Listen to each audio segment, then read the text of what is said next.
I was just blowing some bubbles. Do you know what bubbles are made out of? Well, I just found out that bubbles are just air wrapped around silk film. Isn't that crazy? I know.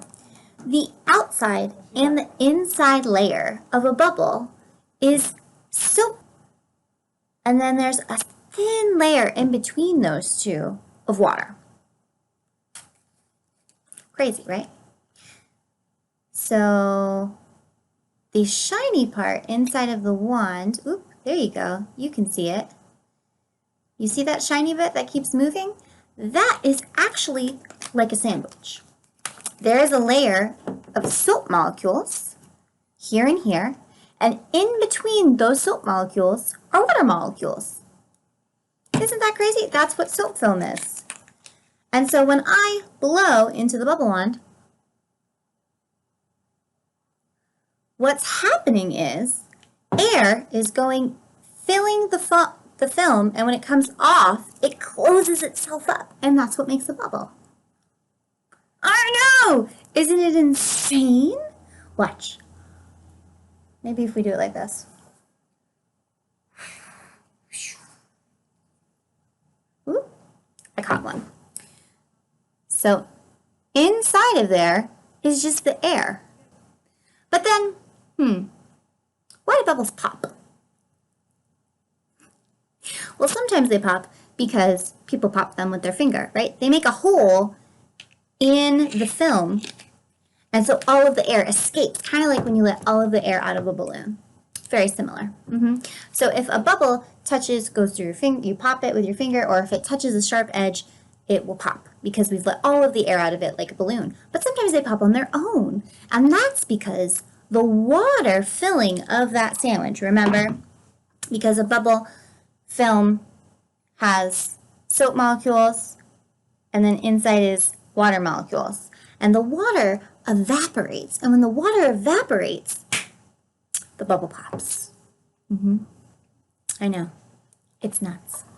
So, what can we do to make bubbles last longer?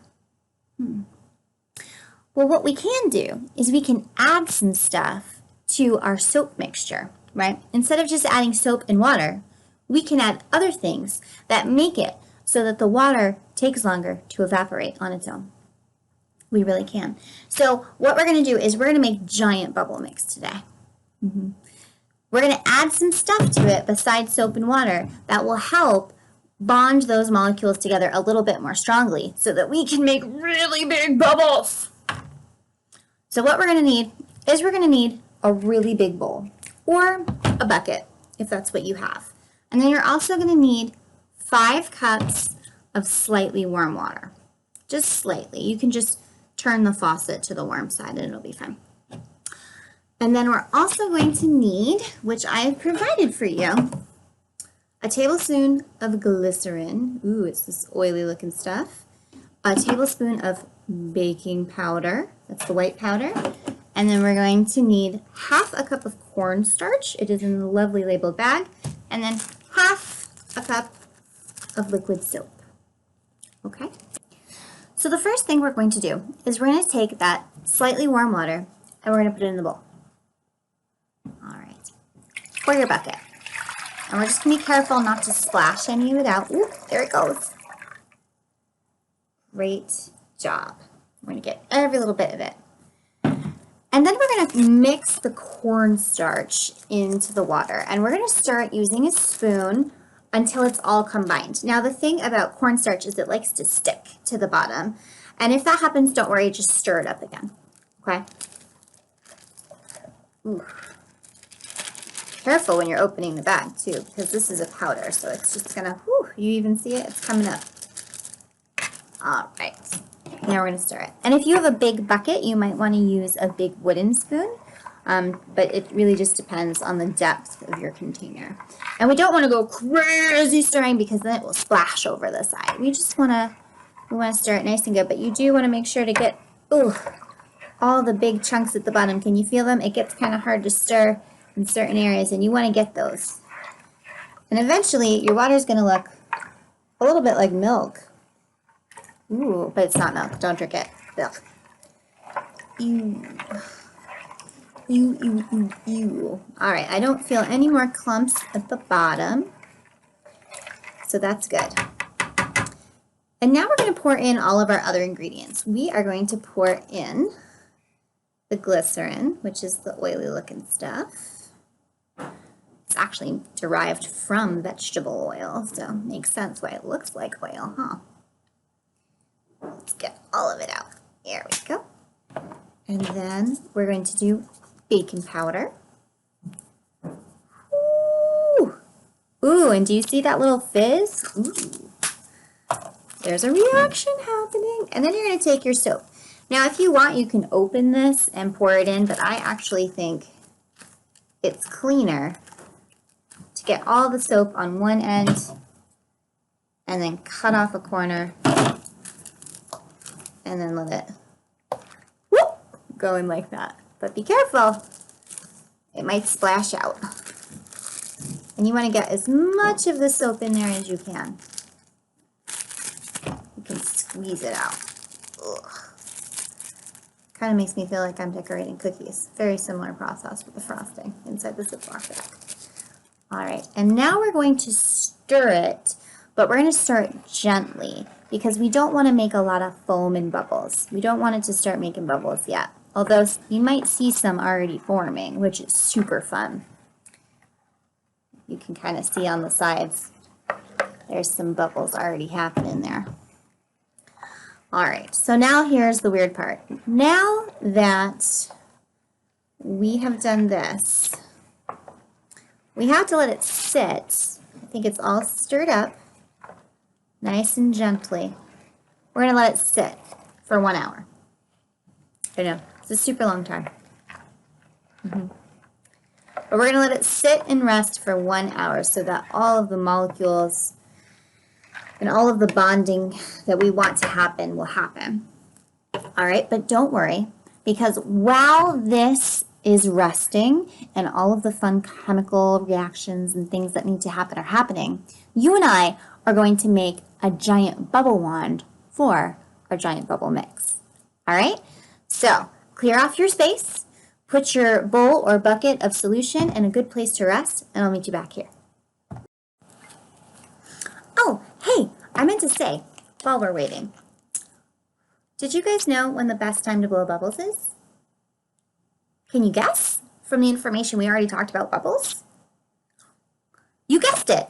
So, the best time to blow bubbles is either right before it rains or right after, because bubbles really like all of the water in the air.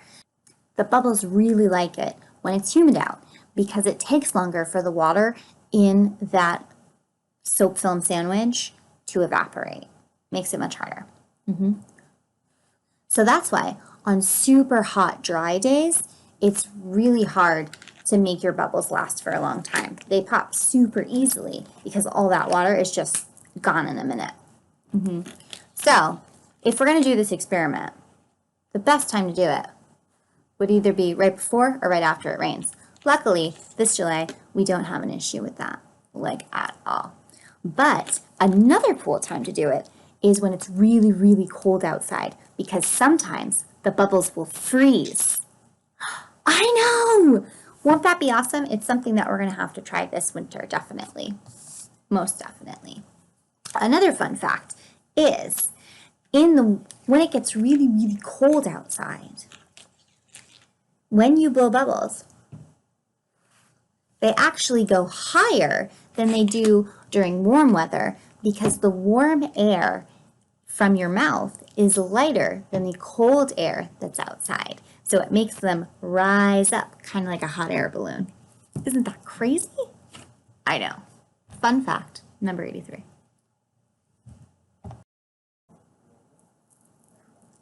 Welcome back. I'm glad you guys came back. So, now, as you can see, this bubble wand is not exactly small, but the bubbles that come out of it aren't very big either. So in order to make giant bubbles, we need to make a bubble wand that is big enough to capture enough air to make a giant bubble.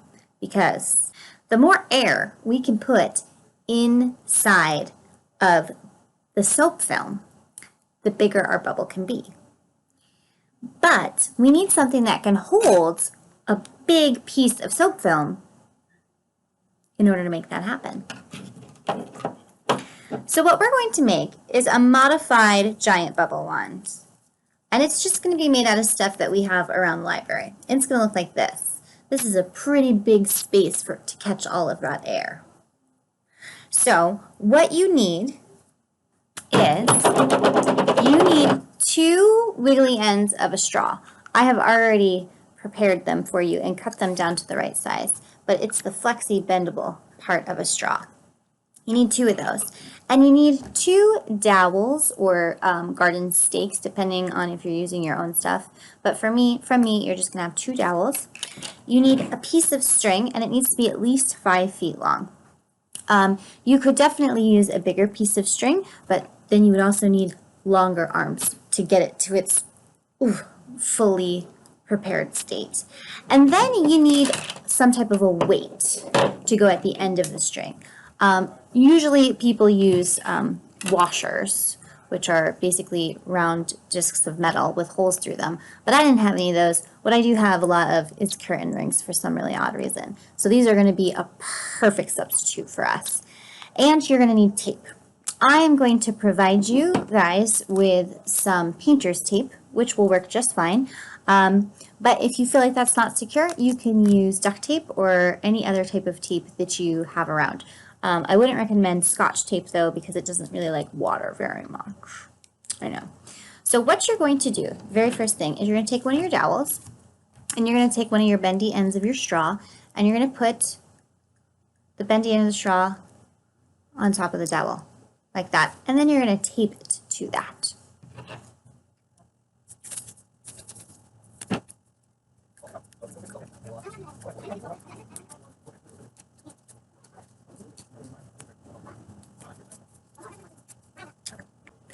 So, when you get the straw taped to your dowel, you want to make sure that you get at least half of the plastic part covered in tape, and then go basically the same amount down the wooden part of the dowel. Okay, we want a good firm hold to the dowel and to the plastic of the straw.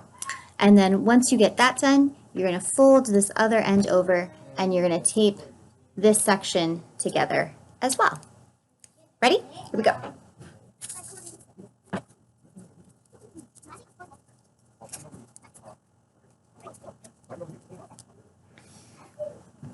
So when you have that all taped on and you want it taped nice and tight, you get sort of like a little eye hook going.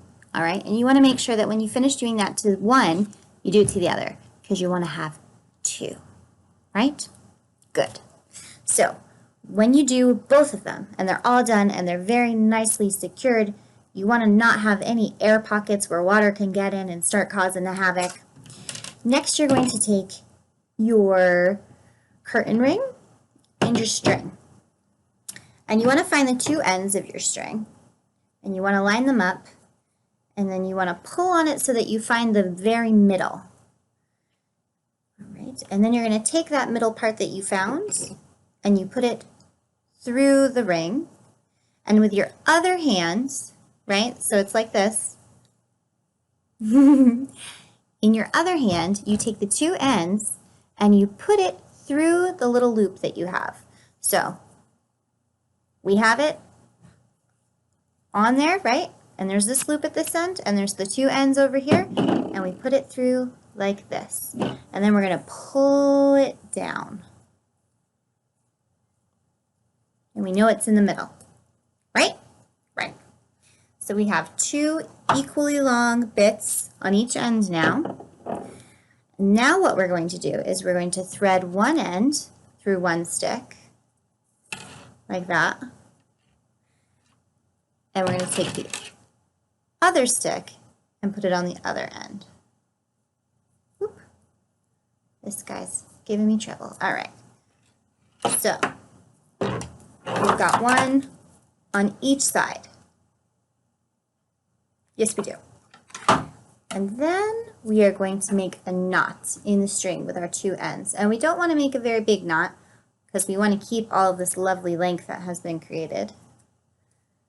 But we do want to make sure that that knot is tight because we don't want it to fall apart.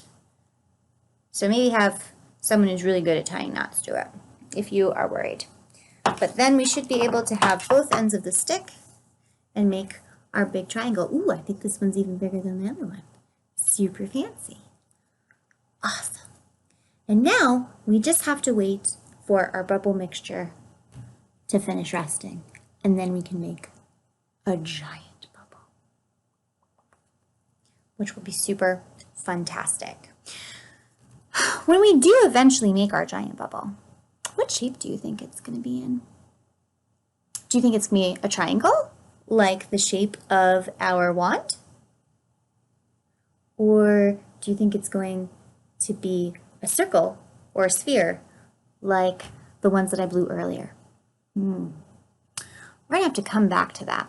I have a hypothesis, but I wonder if it's right.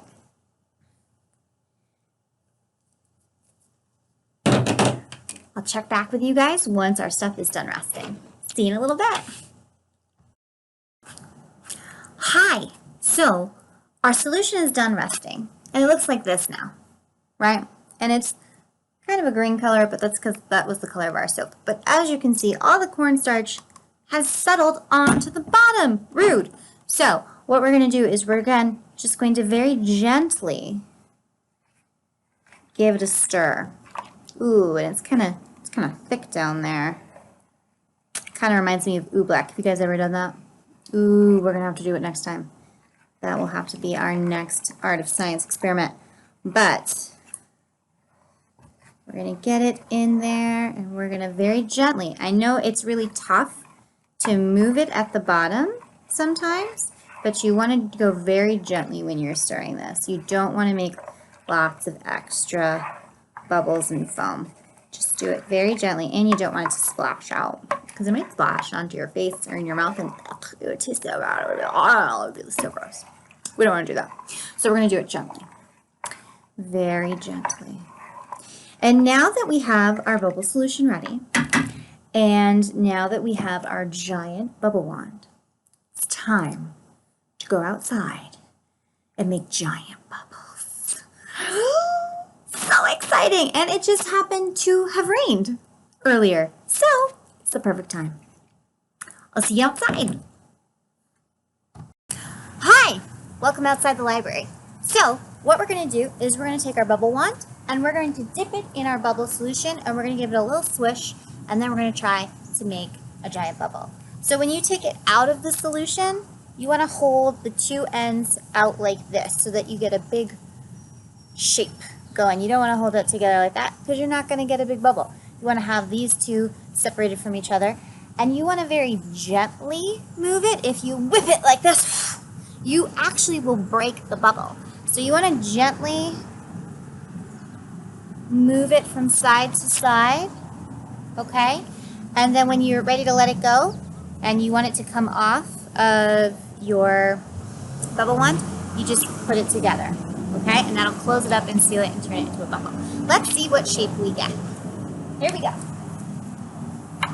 Putting it in the solution, giving it a little shake, taking it out. Look at how big it is. Oop, it touched my arm and it popped. Let's try it again. And there. And then. Woo! Wild and crazy.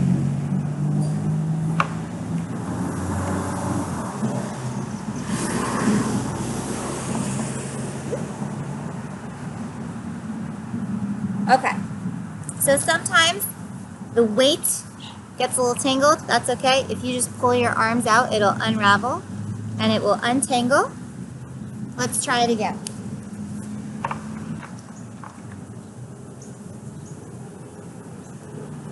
Oh, do you see how big that one is?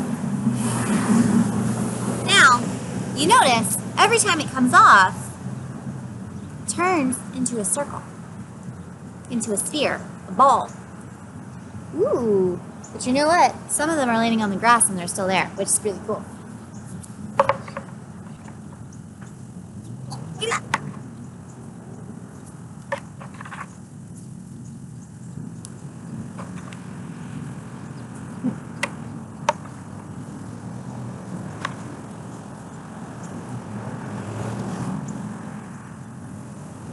Super cool! And you guys can just keep going until you're out of bubble mix. But I recommend saving a little for our next experiment. See you there! So, what we learned from our giant bubble experiment was even though we were using a triangle-shaped bubble wand, right? No matter what they looked like while they were still on the wand, when they came off, they were still round, like a ball, right? Because as we were forming them, they made these really weird shapes, right? Especially the super long ones. They weren't round, but as soon as they came off, what happened? As soon as we closed up the hole and no more air was going into the film and it was sealed up tight, it turned into a round ball shape, a sphere. Well, the reason why it does that is because of a thing called surface tension. I know, it's a crazy concept. Think of it like a rubber band, okay? This is the shape, the rubber band, this is the size the rubber band wants to be in, okay? This is its natural shape. I can stretch the rubber band, which is what we did to the soap film when we were adding the air to it, right? When we were pushing it into the wind or we're blowing our air into it, we're stretching it out. But once we're done doing that, it's like I stop pulling on it and it immediately goes back to its normal size. So if I stop stretching right now, I'm stretching it. But if I were to take my fingers out or if I were to stop stretching, it goes back to this shape. And the same thing happens in a bubble. A bubble doesn't want to be that long, stretched out, weird shape. It wants to be in its most relaxed, tightest little form.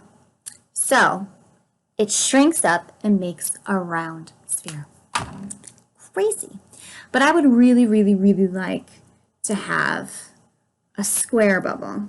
And I want to know if it's possible to make a square with bubbles. Do you think it's possible? Well, we're going to try. And the way that we're going to try it is we're going to make a cube, which is many squares put together, bubble wand. And we're going to see what we can do with this. Okay? So in order to make this, I've given you 4 pipe cleaners of various colors. And then you also have 12 little pieces of straw that are all cut up. So you go ahead and dump those out, but don't lose them. Ooh. And what we're going to do is you're going to take one of your pipe cleaners and then you're going to take your straw, one piece, and you're going to put it on there. You're going to thread it through all the way to the end, just until there's a little bit peeking out, and that little bit that's peeking out, we're going to fold over. Okay? Do you see that? We're going to fold it over so it can't go no more. And then we're going to take 3 more pieces. 1, 2, 3.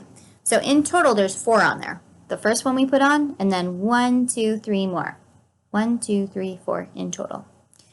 And then we're going to take this, and we're going to make that little end that we had before, and we're going to tie it and twist it all around so that when the ends meet, and that's going to make a square. You see it? Great.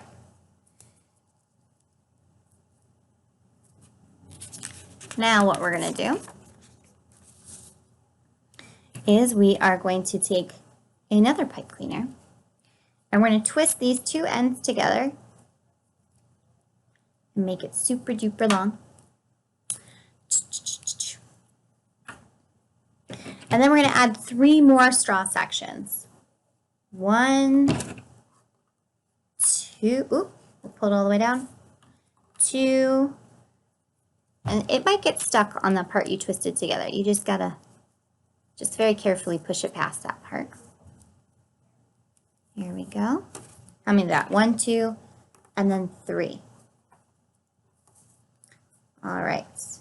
So right now that shape looks kind of like this. And now we're going to fold it over again, and we're going to take this end and we're going to put it through this straw like this. So now we've got 2 squares put together. All right. Now, dun, dun, dun, dun, we're going to do it again. We're going to do it again. We're going to do it again.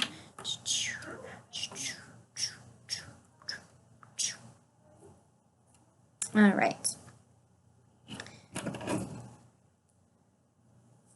So we're going to do 1 and 2. And now what we're going to do is we're basically going to fold this to make it look like a chair. You see, like that. And then we will take this end and we're going to put it through here, through the top of the chair, on the same side as we were working with. Oop, and we might get stuck again where we twist them together, but that's okay. Just very gently have to guide it to where we want it to go.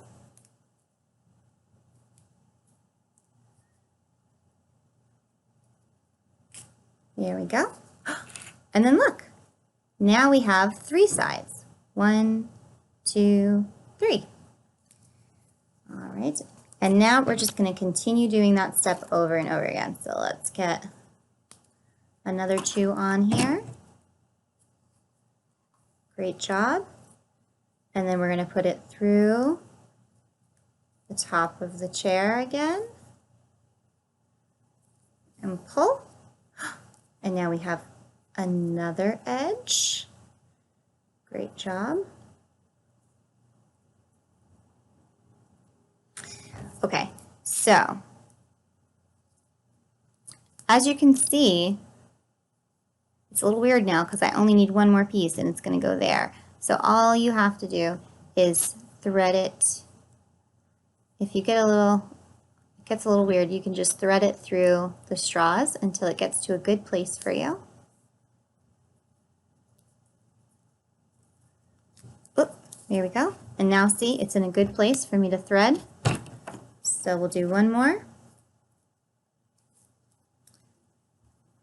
All right, and then we're just going to close it up. Perfect. And you have made a cube.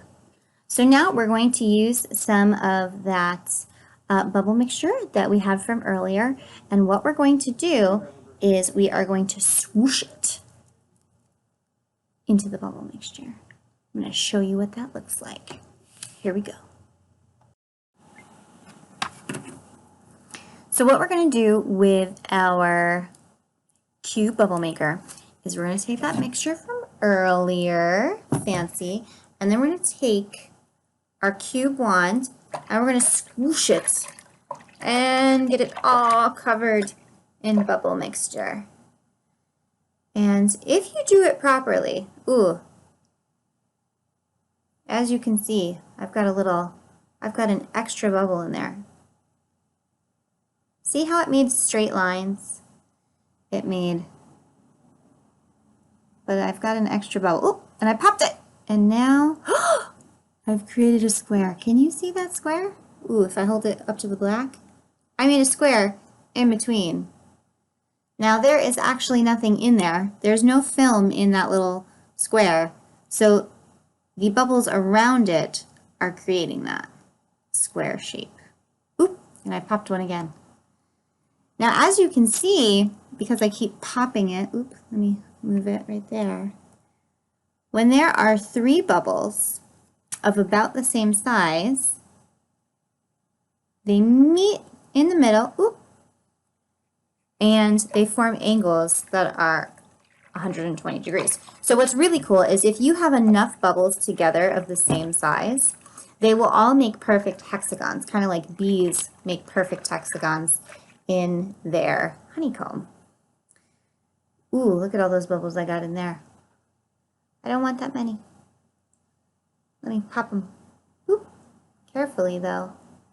But do you see all the fun sides that get created? Now all these fun different shapes. Ooh, can you see the middle one? Here, I'll move my big head out of the way. That actually is a bubble in the middle. That is a square. That is not a hole. That is a square bubble in the middle, the center of our cube right now. The reason it can do that and not be a round sphere like all of our other stuff was is because of the sides that we created in our wand. So all of these sides are basically creating an anchor. It's something for the bubble to hold onto, the film, and that allows all these other weird shapes to happen. So if we had made a pyramid, we could get fun triangle shapes. It's super fun to see what kind of things we can make. You can just slowly start to pop each side and see what different shapes will be created using all of these edges. It's just wild and crazy. We have made a square bubble, and it won't work necessarily on the first try. And as you can see, this is getting very filmy. There's lots of bubbles, so I'm getting a lot of extra bubbles in here. Might want to give it a minute to rest. Ooh, I made another. That's not quite a perfect square, but it's definitely not a circle in there. You see that cool shape? We're able to do that because of all of the anchors that are holding onto it. Super fancy. The reason bubbles do that, the reason why bubbles attach to each other is because they like to minimize their surface area. So they don't want to have to hold up all of these walls all by themselves. So when they see a friend, they're like, hey, you and me, we could be together and we could be sharing this wall, and then we don't both have to do all this work, which is basically what's happening inside of this square. Oop. So see, these guys decided I don't have to do all the work, and so they're sharing walls. Kind of like when you share your bedroom with a sibling. It's very similar. Let's see if we can blow a bubble out of this.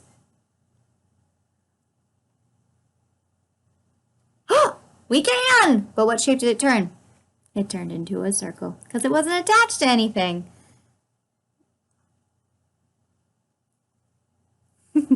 I hope you guys have lots of fun with your bubbles. And there's a link on our where these instructions were online that has even more fun experiments that you can try doing on your own. You might need a straw for some of them, but I'm sure you guys can find one.